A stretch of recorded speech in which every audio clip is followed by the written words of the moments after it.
Bom dia a todos. Quem andou vendo o Divaldo ultimamente, pode ir que ele vai estar lá, né? Está melhor que a gente, graças a Deus. Antes de começar essa palestra, pelo bem da verdade, eu preciso dizer algumas coisas para vocês, porque, assim, a palestra, na verdade, não é minha. Eu vou explicar por quê. Há muito tempo, acho que foi em 2011 isso, antes até, eu cheguei à conclusão que era necessário que a gente escrevesse um livro que falasse sobre a obra do André Luiz. E aí, quando eu comecei, e achei que tinha que começar pelo Evolução em Dois Mundos. Quando eu comecei a reler o Evolução, eu descobri que cada parágrafo dava um capítulo. E que, portanto, a gente teria que escrever uma enciclopédia sobre a obra do André Luiz, só com Evolução em Dois Mundos. Diante dessa minha certa angústia, eu liguei para a doutora Malene, e ela falou: Décio, o André já tinha me pedido isso, e eu estou fazendo uma garimpagem de todas as informações científicas, e nós vamos escrever esses livros com todos os companheiros da AME, vai ser um livro coletivo, né? E aí eu comecei a fazer alguns dos estudos, e ela foi fazer a garimpagem, né? Algum tempo depois, me convidaram para falar sobre esse assunto lá em Pernambuco, no CIMESP. E eu liguei para ela de novo, né? Doutora, tem que fazer a palestra, tal. Ela falou assim: olha, Décio, eu já tenho uma palestra pronta sobre esse assunto. Ela me mandou. E eu dei uma olhadinha no que ela tinha feito e eu fiz a seguinte opção: eu vou falar sobre alguns desses aspectos, que eram os que eu estava estudando, e fiz a palestra desse jeito. Eu me aprofundei, escolhi alguns dos aspectos do André Luiz e fui em cima daquilo para fazer o trabalho. Agora, esse ano, o Paulo e o Gilson tinham me pedido esse tema, e o pessoal do CIMESP, lá em Pernambuco, pediu de novo o mesmo tema. Eu achei que tinha alguma mensagem da espiritualidade. Aí eu liguei para a doutora Malene de novo, nas minhas preces, obviamente. E, alguns dias depois, a Giovana, que é do Departamento de Comunicação, me avisou que a Marília tinha achado um arquivo no computador da doutora Malene, e que ela achava que ia me interessar, e ela mandou, era justamente o trabalho que a doutora Marlene estava fazendo, de levantar os aspectos científicos. Eu não sei se ela terminou, mas o que ela fez são 68 páginas. E nessas 68 páginas, ela não desenvolveu nenhum tema, ela só levantou itens. E só mais da parte de saúde, né? Medicina e saúde. Bom, como é que eu faço para colocar tudo isso em uma palestra de 50 minutos? Né? Não dá. Aí o que eu fiz foi o seguinte: eu peguei o texto dela, as 68 páginas, e montei a palestra. Por isso que vocês vão ver, está aparecendo ali, né? Que a palestra, eu até pus errado, eu pus o meu nome em cima e depois o dela, mas tinha que ser o dela primeiro. Então, eu vou ser apenas um transmissor das informações que ela trouxe. E também já vou avisando que eu vou fazer a introdução e vou só citar os temas, porque não tem condição da gente desenvolver tudo, senão a gente vai ficar aqui uns 6 meses. Né? Muito bem. Auguste Comte foi o fundador do positivismo, e lá em 1825, ele afirmou que nunca conheceríamos a composição química das estrelas. Né? Bom, na mesma época dele, apareceram esses pesquisadores. Primeiro, o Joseph von Braunhaven, depois o Gustav Virchow e o Robert Bunsen, esse dá para falar. E esse pessoal estabeleceu as bases do princípio da espectrometria moderna, na mesma época do Comte. E algumas décadas depois, por causa desses pesquisadores, a gente já era possível para os cientistas estabelecer a composição química das estrelas. E hoje é uma das áreas da astronomia, uma das áreas mais difíceis e mais pesquisadas, né? Então, o Conte perdeu uma oportunidade de ficar quieto, não é? Na virada do século XX, apareceu Lord Kelvin. Lord Kelvin, eu estava lendo um pouquinho sobre a biografia dele. Com 6 anos, ele já era considerado um estudioso. Ele teve um trabalho, com 12 anos, que foi apresentado num congresso, em que eles puseram um adulto para falar no lugar dele, para as pessoas não se impressionarem, mas o trabalho era todo dele. Então, ele foi uma figura muito importante para a ciência mundial e, principalmente, lá na Grã-Bretanha. E ele criou a escala Kelvin, né, de temperatura, que tem o zero absoluto, né? A gente aprende lá na escola. E ele disse que, na virada do século XX, que era o fim das grandes descobertas científicas, que nada de muito diferente iria aparecer a partir daquela época. Pois bem, virou o século XX e a física revolucionou com Albert Einstein, revolucionou com a física quântica, com Planck e Heisenberg. Então, o Lord Kelvin perdeu uma chance de ficar quieto, não é?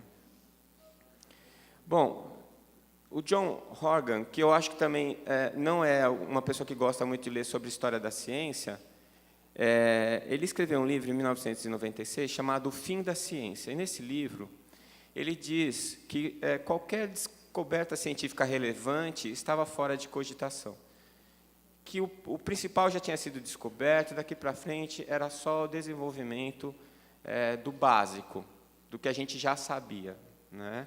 E ele diz no livro dele, os cientistas já desvendaram o mais importante. Pois bem, perdeu a chance de ficar quieto.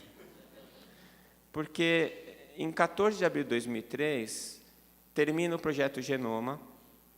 O Dr. Watson chegou a admitir publicamente que era humilhante para a espécie humana descobrir que tínhamos aproximadamente 24 mil genes, porque um pé de milho tinha 30 mil genes, né?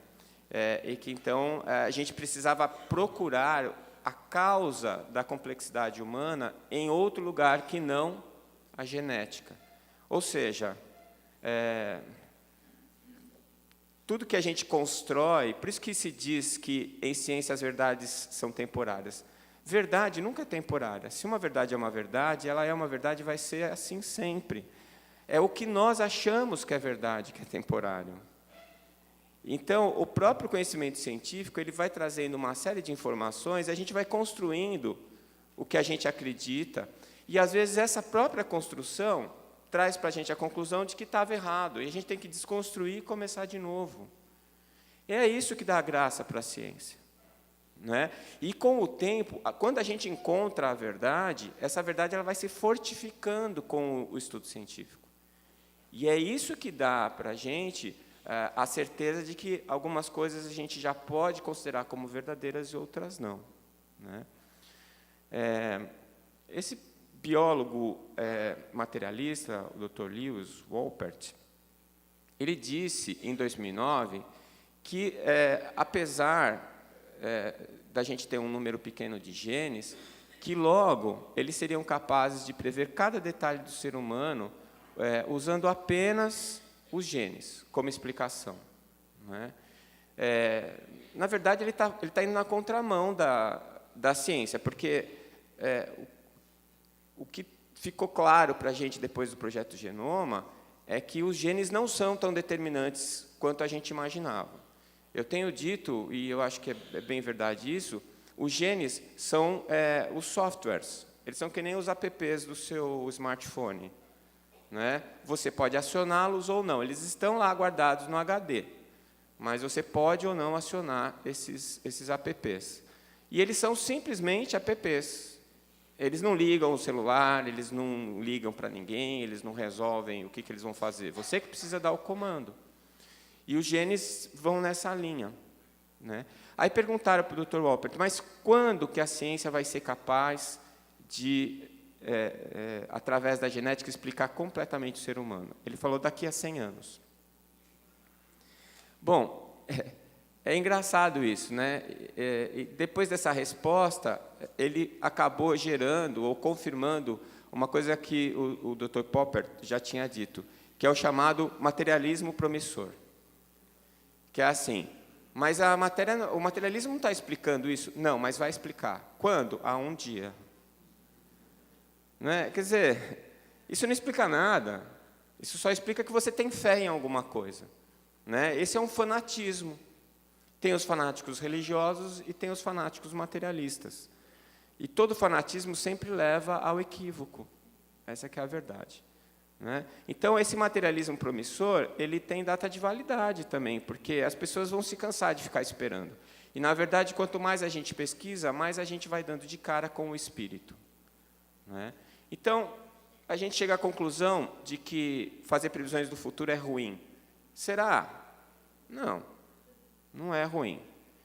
Um exercício de futurologia, de modo algum, estreita ou cerceia o campo do desenvolvimento da ciência. Pelo contrário, amplia-o enormemente, prevendo para este século descobertas ainda mais importantes que as do passado. Então, veja que o problema não é querer prever o futuro. O problema é você não admitir a sua ignorância. Porque só o sábio sabe que ele não sabe nada. Não é? Para você ter noção da sua ignorância, você tem que, pelo menos, ter uma perspectiva do horizonte. Imagina que você está subindo uma montanha e você só vê na sua frente a próxima pedra, o lugar que você tem que apoiar o seu pé ou a sua mão para subir a montanha. De repente, você está quase no topo da montanha e você olha para baixo, você vê o quanto você já escalou. A montanha é enorme. E você fala, nossa, eu andei muito, andei bastante.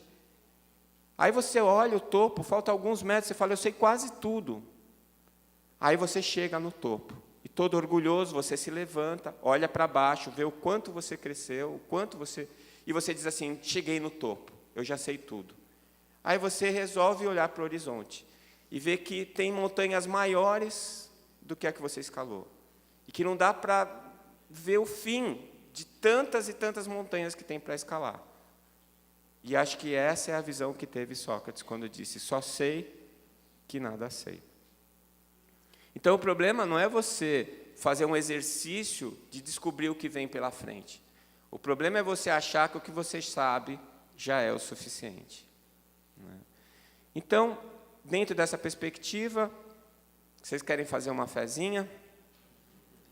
Para onde é que nós vamos? Né? Quais são os próximos passos? Bom, uma das coisas que eu aprendi com a doutora Marlene, que ela chamou a minha atenção, é isso daqui. Em 1616, o Galileu, através de um telescópio bem rudimentar, ele revelou o mundo macro para a gente, o infinitamente grande. Ele revelou o universo, fez a gente perceber que a gente não era o centro do universo, que não era o Sol que rodava em volta da gente, mas a gente que rodava em volta do Sol, e assim por diante. Ele descortinou um novo mundo, que até hoje a gente está pesquisando.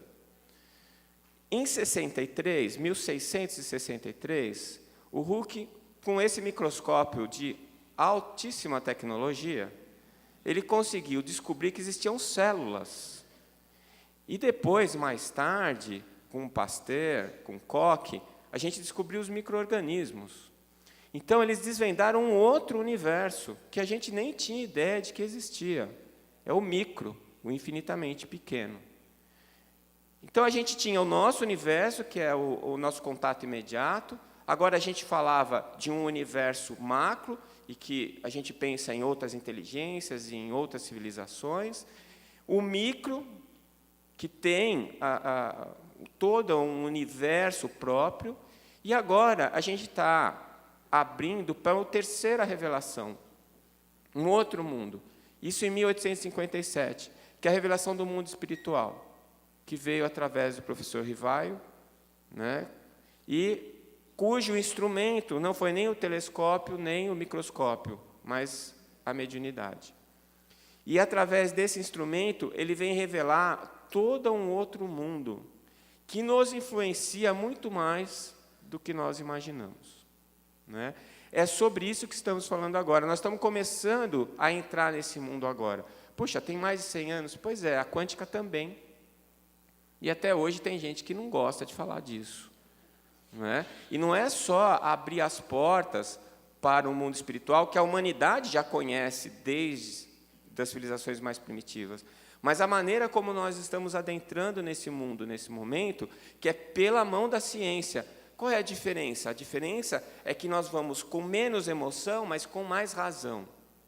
Nós vamos para esse mundo e trilhando esses caminhos, buscando um embasamento empírico, um embasamento lógico, racional, com provas, de maneira que não dependa apenas da sua vontade de acreditar, mas de oferecer para você uma quantidade suficiente de evidências para que você tenha certeza de que aquilo é e que é do jeito que você está afirmando. É claro que, como tudo, nesse caminho científico, nós vamos construir falsas verdades, que depois vão sendo desfeitas e refeitas. Então, eu acho que nós estamos na fase das hipóteses. As hipóteses são fundamentais para a ciência. Através da hipótese, nós vamos buscar a sua comprovação ou a sua negação. E é assim que a ciência anda, é assim que a roda da ciência anda. Eu apresento uma hipótese, eu vou atrás para tentar provar que ela é mentira. E não consigo provar que ela é mentira, eu admito ela como verdade. E novas vão vindo, novas tentativas, novos experimentos, até que a verdade vai se revelando pouco a pouco. Então, a gente está diante de um novo panorama. Abre-se um novo universo a ser pesquisado, e esse universo está sendo pesquisado, está ocorrendo nitidamente uma mudança de paradigma. O número de trabalhos científicos nos bancos de dados que tratam de espiritualidade cada vez são maiores, novas leis para serem entendidas, leis naturais, leis universais, novos conceitos para serem estabelecidos, né? Mas alguém já fez alguma previsão para esse futuro que nós estamos começando a viver agora? Na verdade, já. Então, a gente tem cola. Sabe, cola? Quando você vai na prova, que você cola. A gente tem uma cola que é André Luiz e Chico Xavier. Há mais de 70 anos, a gente ficava falando de 60 anos, eu fui fazer as contas, já tem 70 anos. Tem mais de 70 anos. Mais de 70 anos que a gente recebeu a cola. E aí que entra a questão interessante. Se você vai ver André Luiz, tem muita coisa que na época que ele escreveu era dúvida, e ele confirma. Tem muita coisa que ele escreveu e que ninguém fazia ideia e que hoje já está confirmado. E ainda tem coisa que ele escreveu que a gente não faz ideia de quando vai ser confirmado, né? Por isso, se você quer fazer uma fezinha, para você não se dar mal, que nem o Kevin, que nem aquele pessoal lá, é melhor você não dizer que o André Luiz estava errado. Porque todo mundo que falou isso mordeu a língua já, né? Essas informações, elas não são informações ordinárias, são coisas levantadas por 5 grandes sábios e relatadas por André Luiz através de Chico Xavier. Então, o que a gente tem que fazer com esse conteúdo é o que nós estamos buscando fazer pela NAAME. A gente pega essas informações, agora com essa joia que a Giovana conseguiu nos trazer, que esse trabalho que a doutora Marlene estava desenvolvendo, e para cada item, a gente vai atrás da busca da comprovação científica. Qual é o estado da arte daquele assunto? Até onde nós já chegamos? E aí, a gente, se é uma coisa que já está certa, a gente vai confirmar.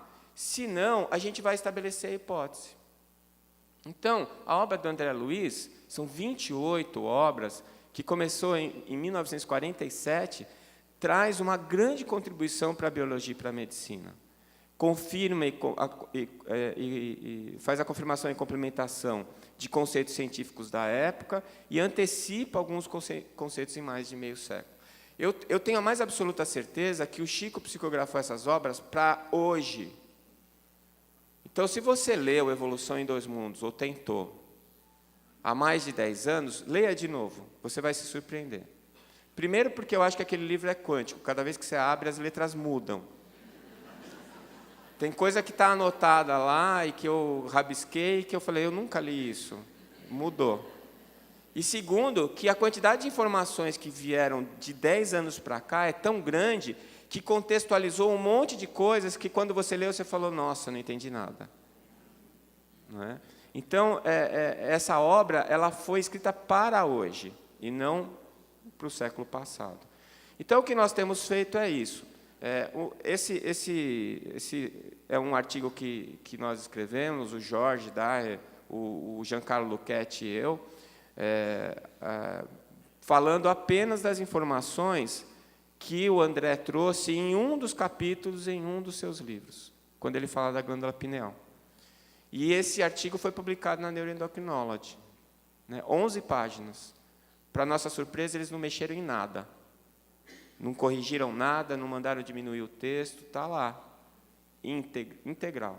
E nesse texto, esse artigo, eu tenho muita alegria de ter participado, porque, primeiro, a gente está falando muito mais da mediunidade do Chico do que propriamente da glândula pineal.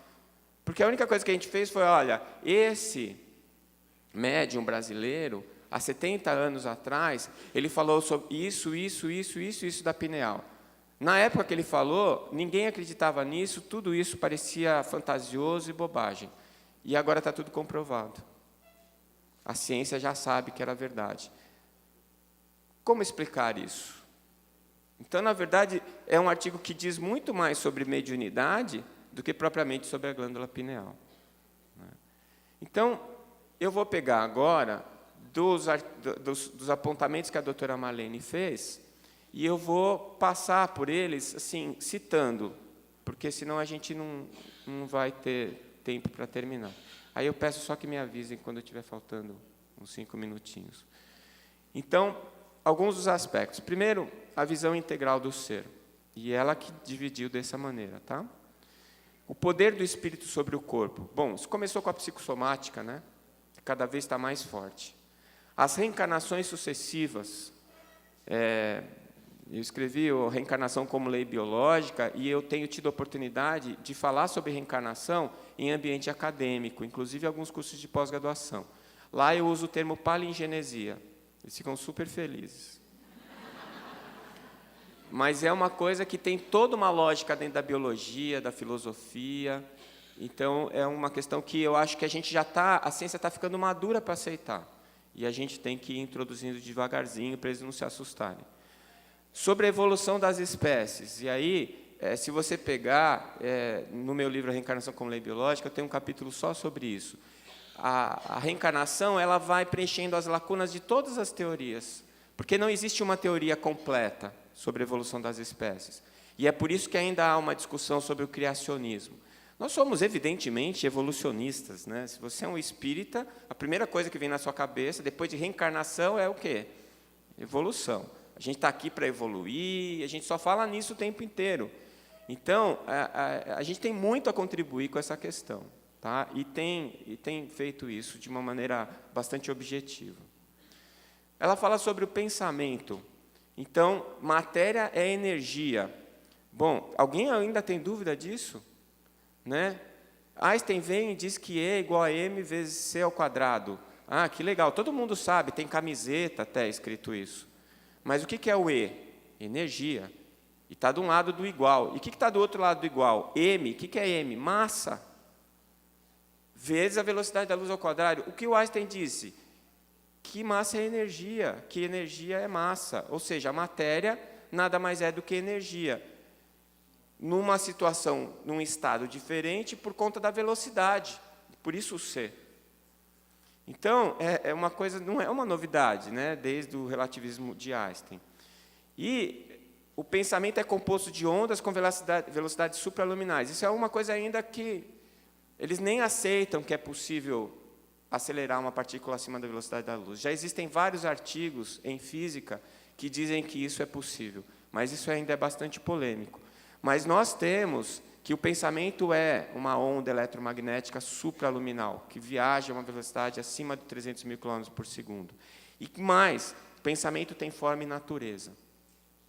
Aí, as ideoplastias, as formas pensamento, que estão lá, fazem parte da mobília da nossa casa e a gente não vê. A gente sente, mas não vê. Né? Então, aquele lugarzinho que toda vez que você precisa de uma inspiração, você senta lá na sua casa, é porque a mobília que você tem ali é de pensamentos ou de ideoplastias que te induzem à meditação.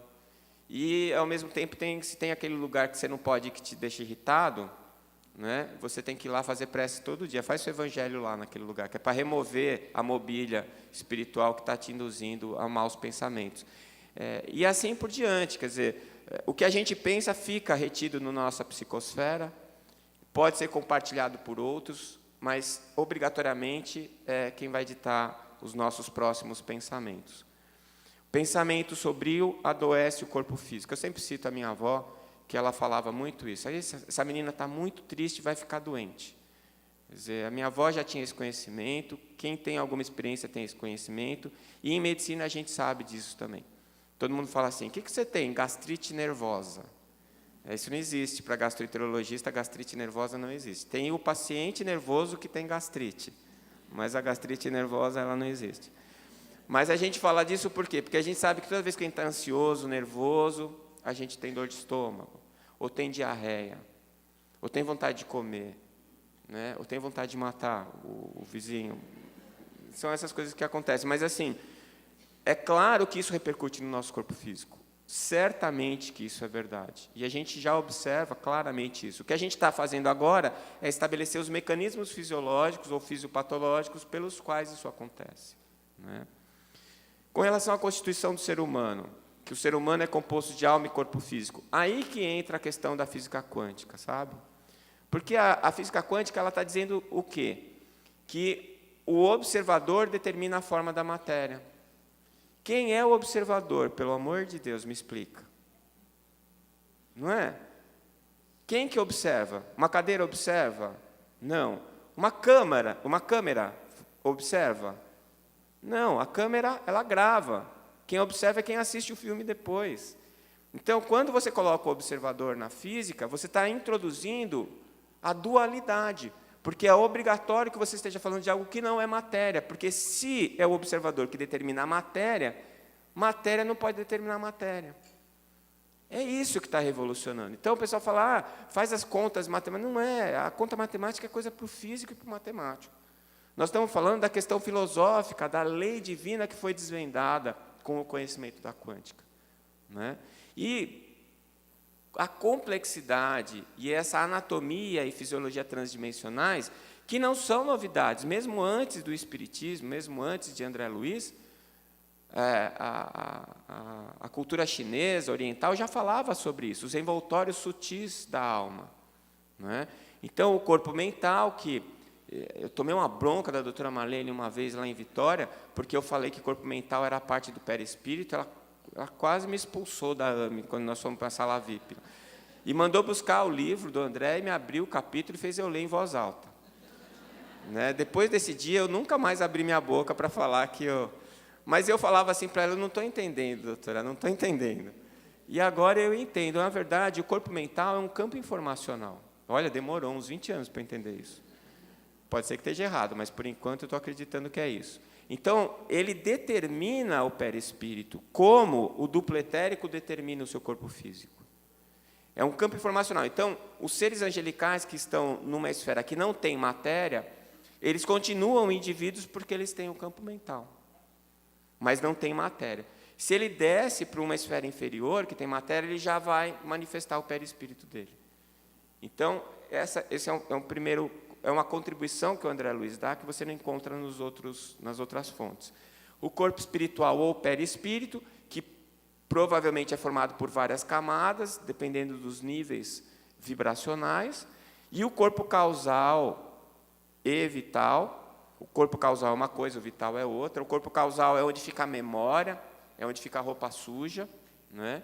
E o corpo vital, ou duplo etérico, é o que faz parte. Na verdade, para alguns autores ele é perispírito, para outros não. Porque quando você desencarna, ele desfaz. Você só tem duplo etérico quando você está encarnado. E ele é feito de ectoplasma, e o ectoplasma é produzido pelas mitocôndrias encarnadas, através da respiração celular e da emissão de biofótons. Aí você gera ectoplasma. É por isso que o espírito desencarnado precisa de um médium, porque ele não é capaz de produzir ectoplasma, ele precisa pegar emprestado o ectoplasma de alguém. E o ectoplasma é essa matéria de transição. Então, se você prefere deixar o dupletérico como perispírito, parabéns, fica assim, está ótimo. Se você quer que ele seja corpo físico, parabéns também. O dupletérico, para mim, é igual a porta. Se eu estou dentro da sala, a porta é do corredor. Se eu estou no corredor, a porta é da sala. Tanto faz. E os 7 centros de força, que eu sempre achei que o centro de força para o André Luiz era sinônimo de chakra.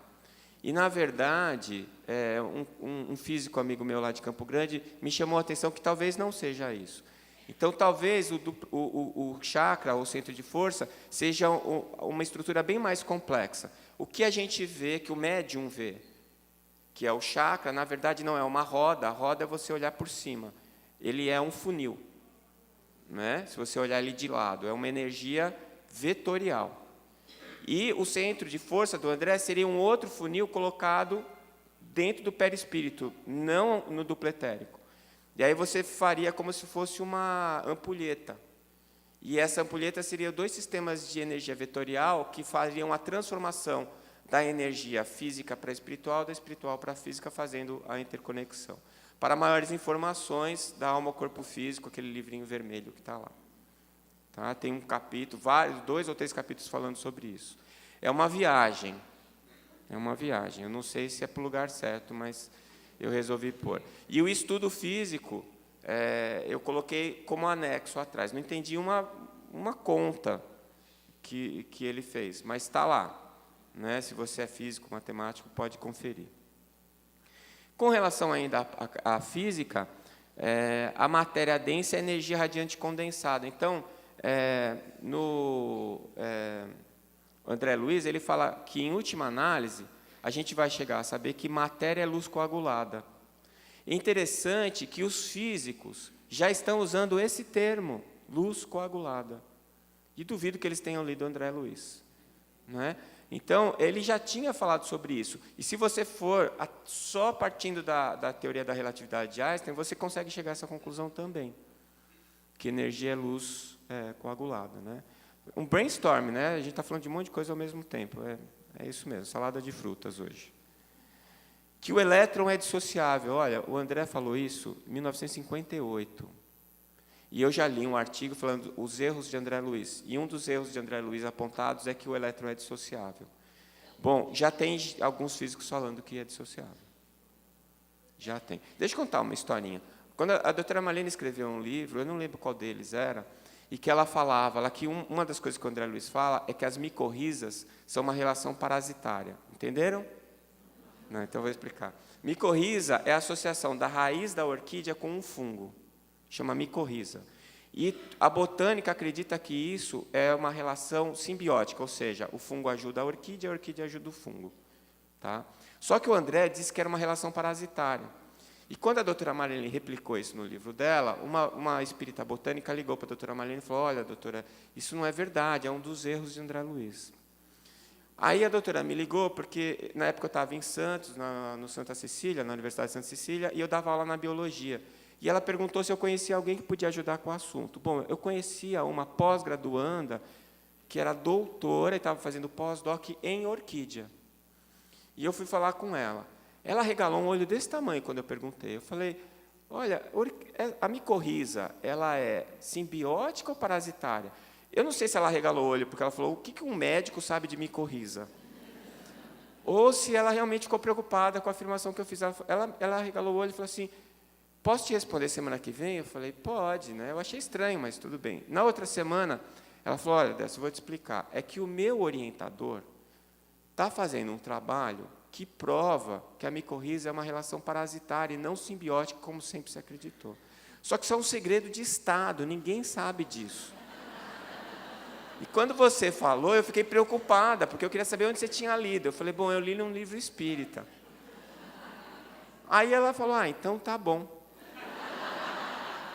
Eu liguei para a doutora Marlene e contei a história, ela falou, eu não ia mudar de qualquer jeito. Então você veja, né? Por isso que eu falo, não perca a oportunidade de ficar quieto antes de você criticar alguma coisa que está lá, porque provavelmente está certo. né?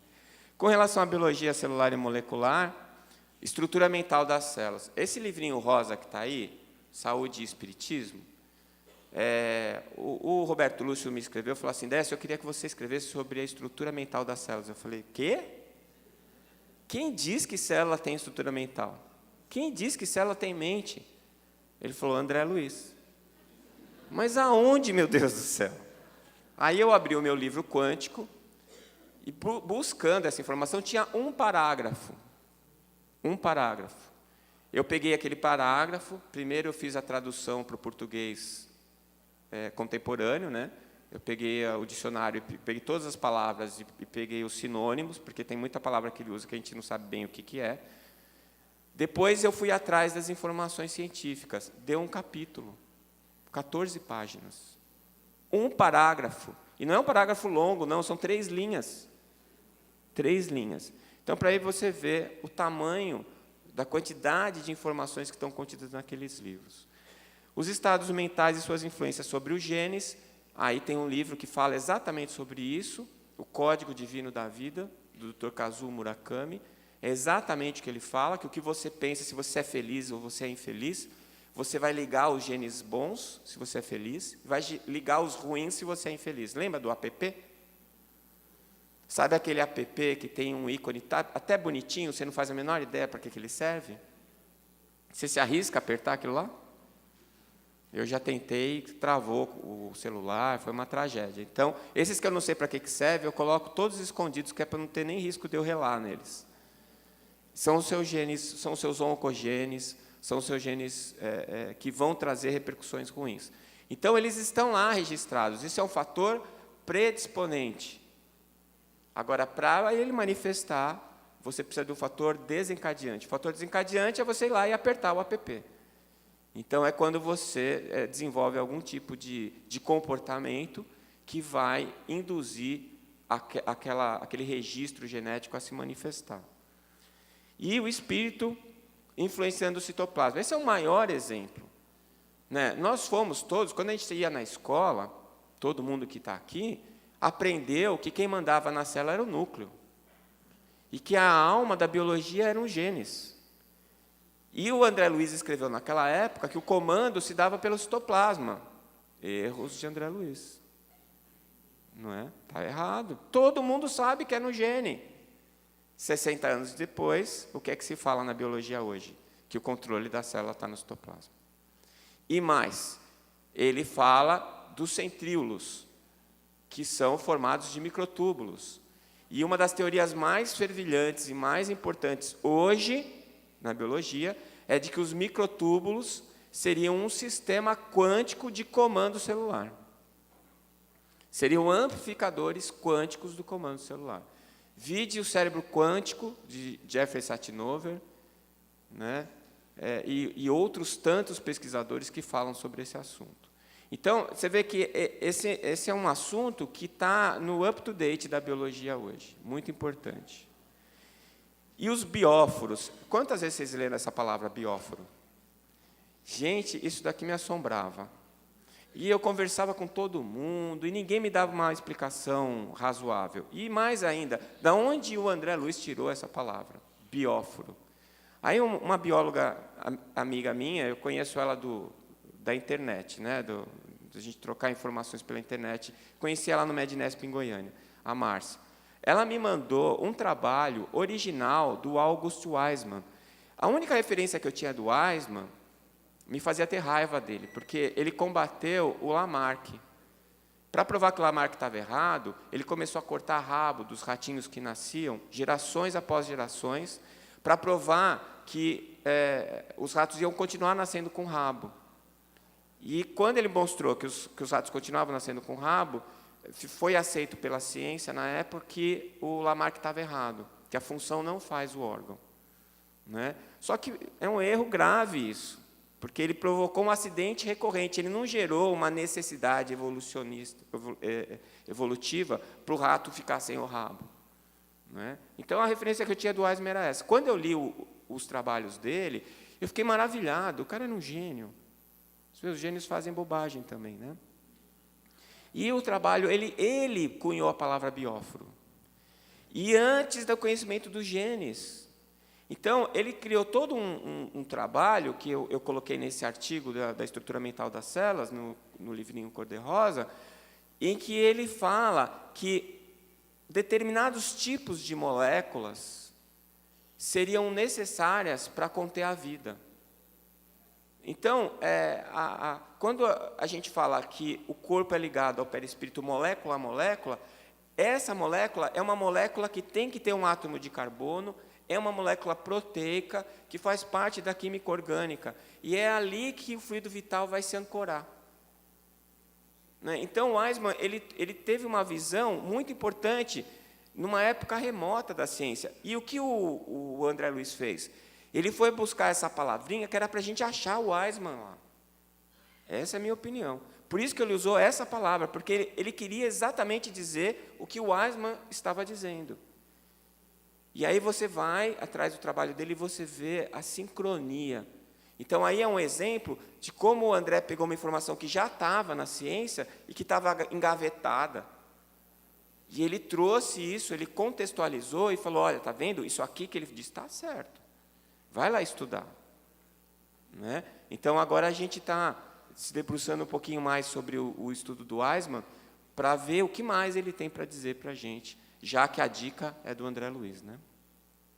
E sobre as mitocôndrias, o pessoal da AME ABC, a Elisa principalmente, que é uma biomédica de lá, eles estão fazendo um trabalho muito interessante com relação a isso, que a mitocôndria ela é fundamental para a economia celular nos dois lados da vida. Né?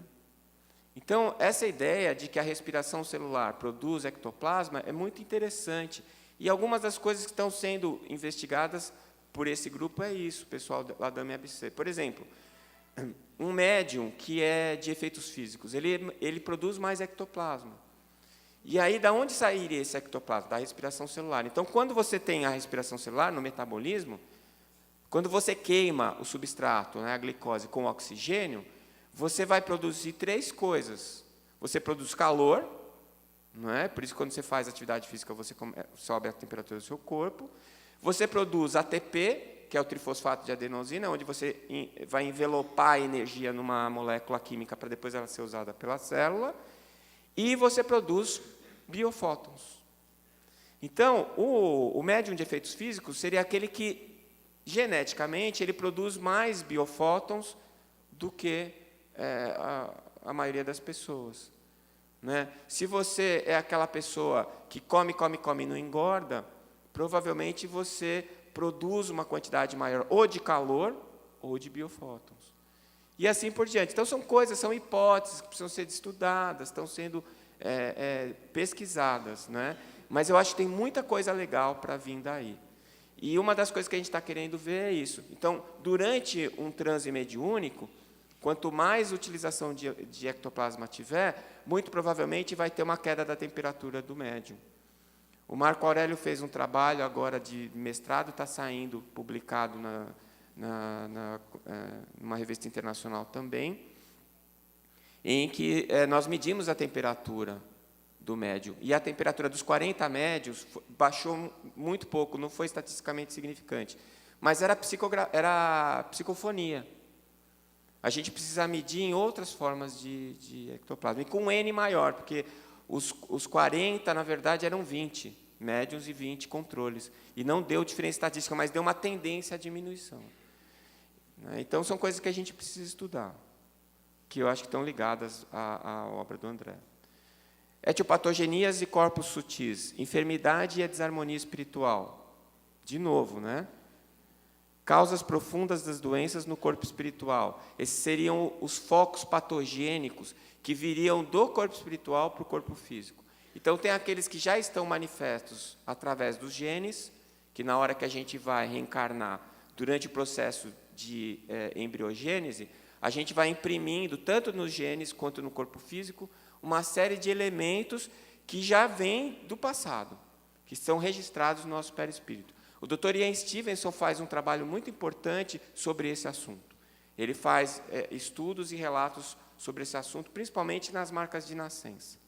Né? Vícios da mente gerando desarmonia nos centros de força. Isso daqui é água com açúcar para o espírita, né? Está todo mundo cansado de saber disso. Sugestão mental como incubadora de bactérias. São os vermes mentais que o André Luiz faz, e a gente faz isso com a gente mesmo o tempo inteiro. O tempo inteiro. A gente cria aquela larva mental, ela fica orbitando a nossa psicosfera e ela fica realimentando a gente. É a chamada auto-obsessão. Eu achava que toda vez que eu entrava no carro para dirigir, tinha um companheirinho que sentava no banco do passageiro para me deixar irritado. E eu jogava a culpa dele. Terceirizar a culpa é nossa especialidade, né? E aí, depois que eu li essa parte do André Luiz, ou reli, sei lá quantas vezes eu já li isso, eu cheguei à conclusão que eu é que me auto-obsediava. Toda vez que eu sentava no banco, eu já falava assim, quem é que vai me encher hoje no trânsito? Né? E agora eu moro numa cidade que tem muita gente que mora na fazenda. E eles fazem aquela curva de fazendeiro, vocês já viram? Ele sai da rua, ele atravessa as 4 faixas, vai para lá do outro lado, depois ele volta para a faixa daqui. A 2 por hora. Né? E eu, como bom paulista, xingando ele atrás. Né? Então, eu descobri que sou eu o problema, né? Não é nem o fazendeiro, não tem nenhum obsessor ali. Na verdade, acho que os meus obsessores ficam com medo, eles vão para o banco de trás e ficam tremendo lá quando eu começo a dirigir. E as circunstâncias reflexas. Hoje a gente está vivendo um momento muito específico, muito importante com relação à questão do suicídio. Quando a gente esteve a última vez na Suíça, e eu descobri que a segunda maior causa de morte na Suíça é suicídio, a primeira é acidente de carro, isso me assustou bastante. E o André fala das circunstâncias reflexas. Quando você, com 20 anos, se suicidou, você criou uma circunstância. Na outra encarnação, com 20 anos, você teve ideia suicida, se suicidou de novo. Então, você fica com essa ideia reflexa, essa circunstância reflexa. Toda encarnação que você faz 20 anos, você tem uma tendência a se suicidar. Né? Isso é uma coisa interessante. E eu tenho pensado no suicídio da mesma maneira como eu penso na apoptose. A apoptose é um fenômeno biológico em que a célula se suicida. Quando ela se suicida? Quando ela recebe uma mensagem de suicídio, ela não é mais útil ali naquele lugar e ela se autodestrói, ou quando ela perde contato com o comando. Eu tenho pensado muito nisso. Quando nós nos perdemos, quando nós perdemos o contato com o Criador, e pensando em cada um de nós como uma célula do Criador, aí a gente faz o autoextermínio. Né? A perda do contato com a origem, com o sentido da vida. E no mundo em que nós temos cada vez menos necessidades materiais, ficam mais evidentes as nossas necessidades espirituais. Enquanto você está correndo atrás do almoço, enquanto você está correndo atrás do agasalho, enquanto você está correndo atrás do abrigo, você não tem tempo de questionar a sua existência. Né? O sentido da sua vida é sobreviver. Mas no momento em que você não tem mais necessidade de correr atrás da sobrevivência, o que fica muito evidente é quem sou eu? O que eu estou fazendo aqui? Para onde eu tenho que ir? E nós não estamos acostumados com isso ainda. Então, a gente fica atrás da matéria e fica comprando um carro cada vez mais caro, cada vez maior, uma casa cada vez mais chique e cada vez se sentindo menos feliz com isso. Aí, uma hora, você descobre que a sua vida não tem sentido e você se autoextermina. Mas ela tem. Você está procurando no lugar errado, não é na matéria. O corpo como vaso divino, carvão milagroso. O carvão aqui que eu interpretei é o carvão igual o do filtro, do seu filtro de água. É o mata-borrão. Então, o teu corpo vai drenar as energias deletérias que você produziu no passado ou no presente. E, às vezes, a doença é o êxito, né? É a cura, e não o castigo, e não a patologia não é o castigo nem a coisa ruim, é o que tem de bom. E aí você, podendo vivenciar a sua doença e desencarnando dignamente, você morre curado. Né? E o câncer, da Alma Corpo Físico, eu escrevo um capítulo com uma hipótese de fisiopatologia do câncer pela visão espiritual. Na verdade, eu acho que são defeitos no perispírito que foram provocadas por nossas autoagressões.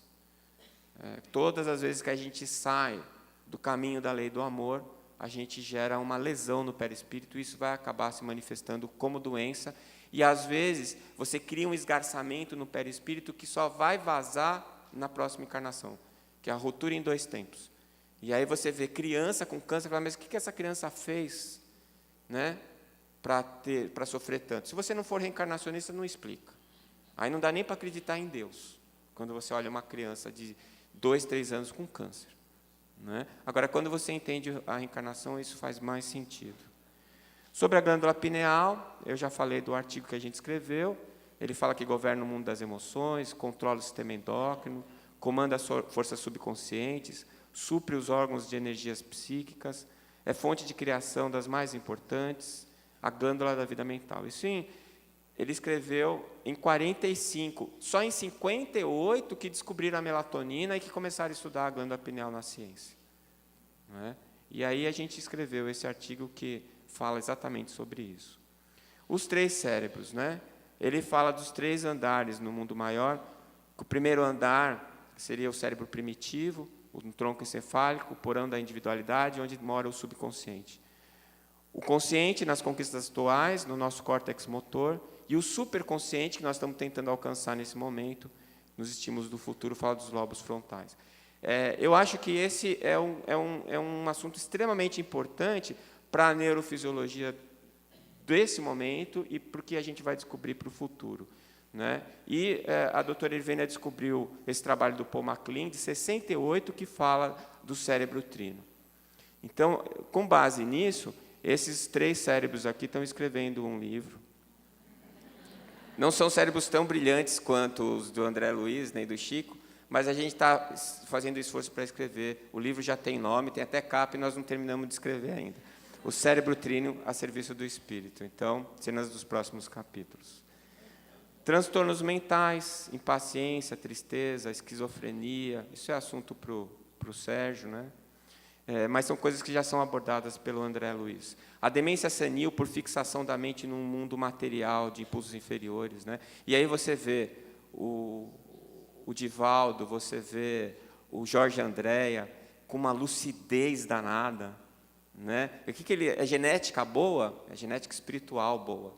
Né? Estão pensando coisas boas, produzindo coisas boas, não dá tempo para adoecer. Com relação à anamnese espiritual, a gente já está colocando isso na universidade. Essa semana a gente teve aula lá na universidade onde eu dou aula sobre anamnese espiritual, usando os modelos do Dr. Kenning, da Cristina Pruchowski, lá na UX, lá na Serra Gaúcha, o Vitória e a Samira estão introduzindo a disciplina na Faculdade de Medicina. A gente vai colocar a anamnese espiritual lá também. Né? Então, são coisas que foram antecipadas pelo André Luiz e que estão acontecendo hoje. Né? E a terapia complementar espírita. O meu tempo já acabou, eu estou correndo aqui. Eu sabia que ia acontecer.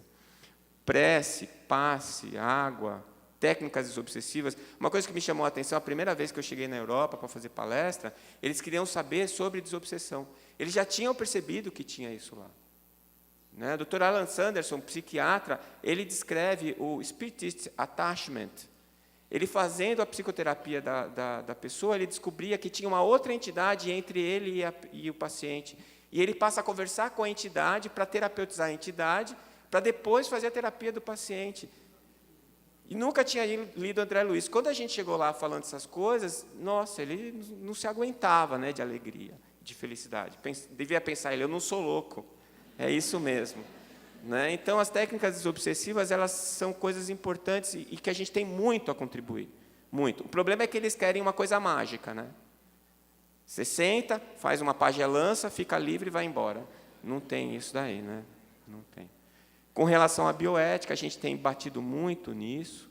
Né? Aborto, eutanásia, e por aí vai. E o processamento reencarnatório, né? Explicações com relação à embriologia, fecundação, sintonia magnética, muita coisa, muita informação. Então, a doutora Marlene vai nos dizer o seguinte: reconheço a dificuldade de aceitação dessas ideias, uma vez que a ciência terrestre não tem por norma admitir ou consultar diretamente as picadas abertas pela fé, embora muitos dos seus gênios tenham se utilizado da inspiração para traçar teorias monumentais que modularam o rumo da vida placentária. Embora vicejando de forma oculta, os caminhos da fé nunca deixaram de determinar o desenvolvimento e a evolução dos seres humanos. Nós sabemos disso, temos fé e vamos continuar trilhando esse caminho. Muito obrigado.